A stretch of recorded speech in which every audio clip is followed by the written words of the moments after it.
It's Barak, your tour guide from Israel. Welcome. Welcome to TEL DAN. We're right now in northern Israel, in an area which we Israeli call the Finger of Galilee, or the Panhandle of the Galilee, and we are in a national park which is off the beaten track of a typical tourist that comes to Israel. You can come here for many ideas. There's a place you can put your legs into the water. There's archaeological findings over here. There's beautiful places to have a picnic, but the main idea is the water. River Dan that you see behind me is the main source of water to River Jordan. The name Jordan in Hebrew actually means descended from Dan, Yarad min Hadan. And when there's water, you will also find life. This is where the tribe of Dan decided to settle. We're going to have 4 stops in our visits. We're going to talk a little bit about King David. We're going to talk about archaeology in the Kingdom of Israel and the Kingdom of Judea. And we're going to see an ancient gate that most likely Abraham, the Abraham, walked through. So come and join me to visit TEL DAN.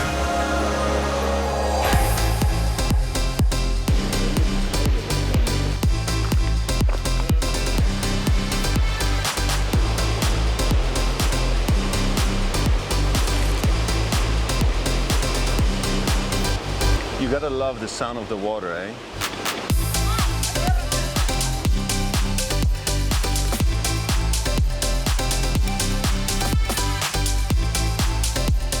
Before we start, Eyal, I want to talk to you a moment about archaeology, how it works for us to understand. This stage was at the entrance of the city, and I'm going to use it to explain how you see, in an archaeological point of view, different archaeological sites. So the first layer of Israel that we usually talk about when it has to do with the Bible is the Canaanites. So let's call this the first layer. And then the Israelites came, and the big war took over the Canaanites. So those stones, those basalte volcanic rocks, are the second layer. It's always built one on top of the other.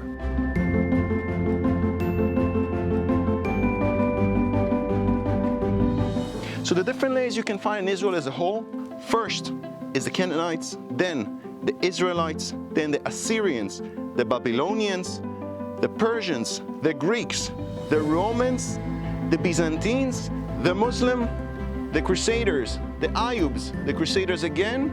After the Crusaders came the Mameluke, the Ottoman, the British, and us. And the more you dig down, the more you find out. We have a couple of archaeological mounds in Israel, about 30,000. Just imagine the secrets they hold within. Come with me and let's talk about one of the major findings. Let's go.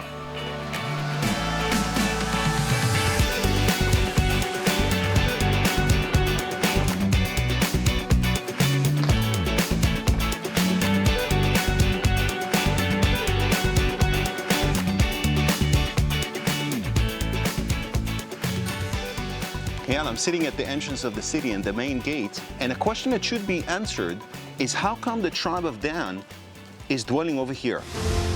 Because once we read in the Bible, in the book of Joshua, chapter 19, verse 40, it says, in the 7th lot came out the tribe of the children of Dan according to their families. This is Joshua. I'm going to put you in the time plot. Exodus is done. The 12 tribes are entering towards the promised land, and now Joshua says to every tribe where they're going to be. And the tribe of Dan gets a coastal shore to dwell in. It's where Tel Aviv is, by the way. Up until now in Hebrew we call it Gush Dan, where Dan used to settle. But you know what? There's one thing that they tell you to do, and then you come and face reality. Because we all know that who settled in the coastal shore? The Philistines. It took the people of Israel a long time to get rid of the Philistines, because if the tribes are coming over here at the 13th century BC, King David, 300 years after, is still fighting them. So they couldn't manage it. And they find themselves coming over here. Why here? Because water. Water is a source of life.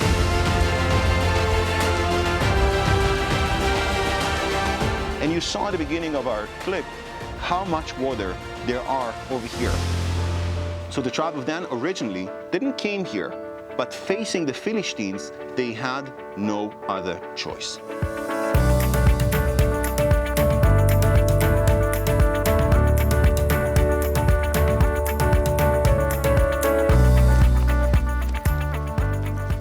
So Eyal, how do you prove that something actually happened archaeologically wise? In archaeology, in order to prove something, you got to have three things. One, a written source that talks about it. Let's talk about King David for a moment. There is a written source that was written here that talks about it. Second, the neighborhood, the surrounding needs to talk about it. You know what? Up until now, we haven't found any one of our neighbors talking about King David. But third, you got to find inside the name mentioned. I'm standing in Tel Dan, and at the entrance of it, it's the only place in the world that we found the name David actually written down. And the writing itself, which is called Ktovet Tel Dan, is found in the Dan Museum. And it talks about a journey, a war campaign that is actually mentioned in the Bible. I'm reading to you from 2 Kings chapter 8, verse 25. And he went with Joram, the son of Ahab, to war against Hazael, king of Syria, in Ramoth Gilad, and in the Syrian wounded Joram. This describes a war campaign of Hazael, the king of Damascus, which is not far away from here, coming to hit the house of Ahab. And we found here a writing that says, I, the king of Damascus, Hazael, have hit the house of David. It's unbelievable. We are expanding roads and finding churches. We are building houses and finding mosaic. I can't wait for the next finding we'll find. Maybe this time you'll have a little bit more information about King David.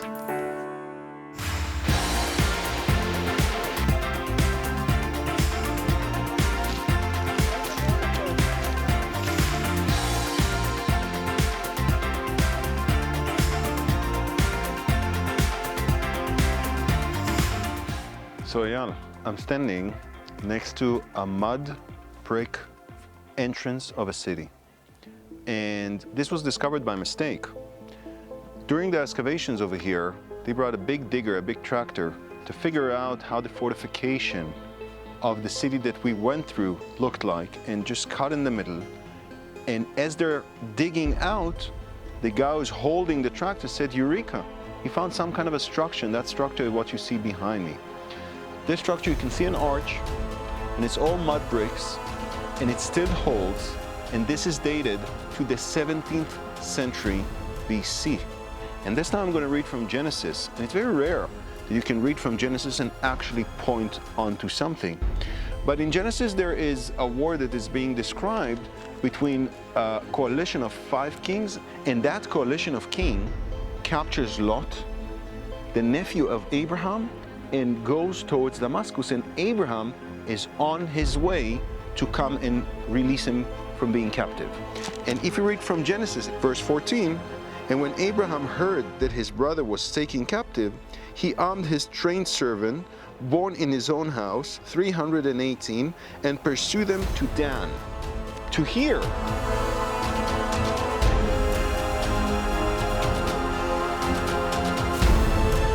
Now the word Dan wasn't used over here back then. It used to be called LAYISH, but it is Dan that the Bible speaks upon.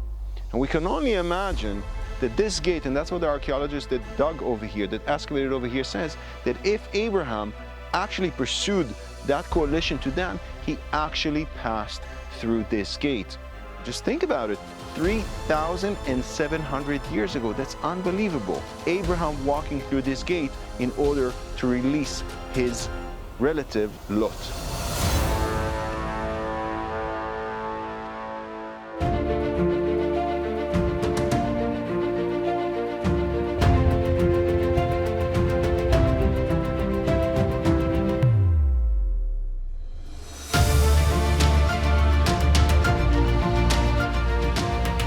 So Eyal, we're right now in the middle of Tel Dan, and I'm standing next to a replica of an altar that was built here by Yerovam ben Nevat.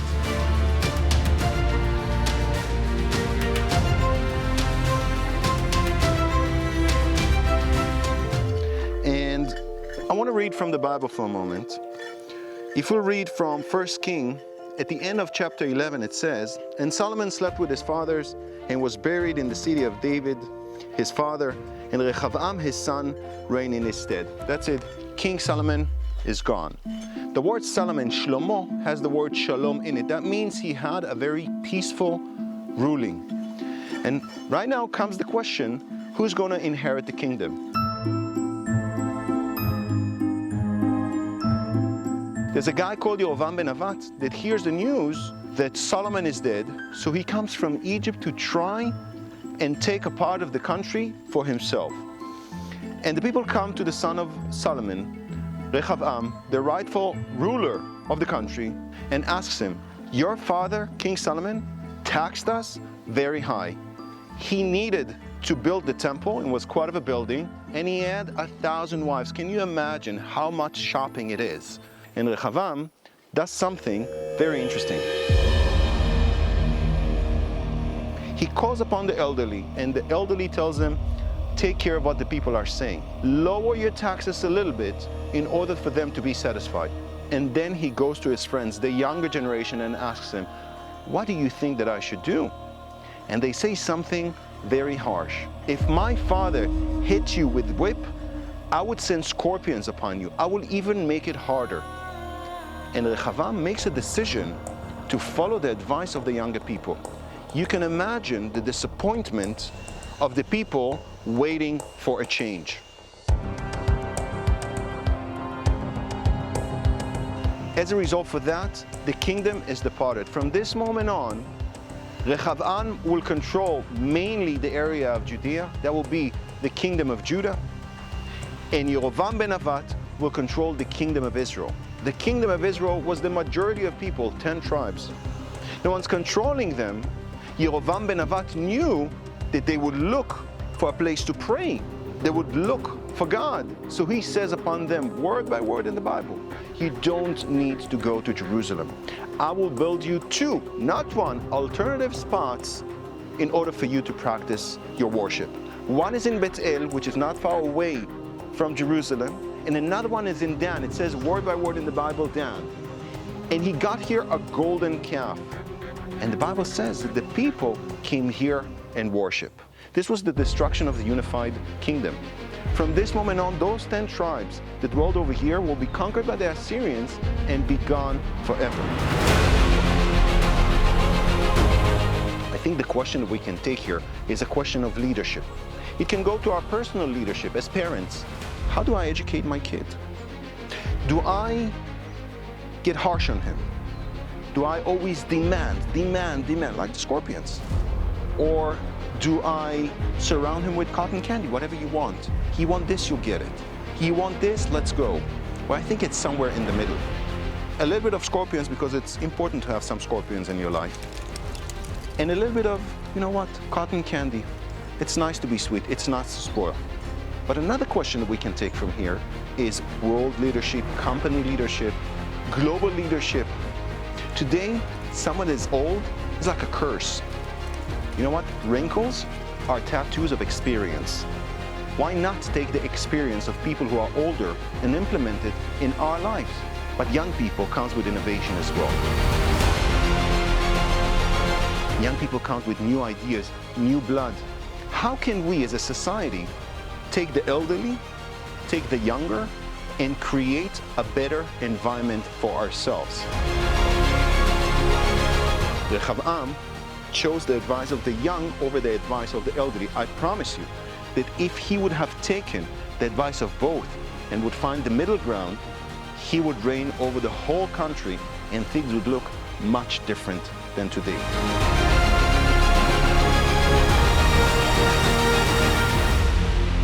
How can we do it? How can we combine them both?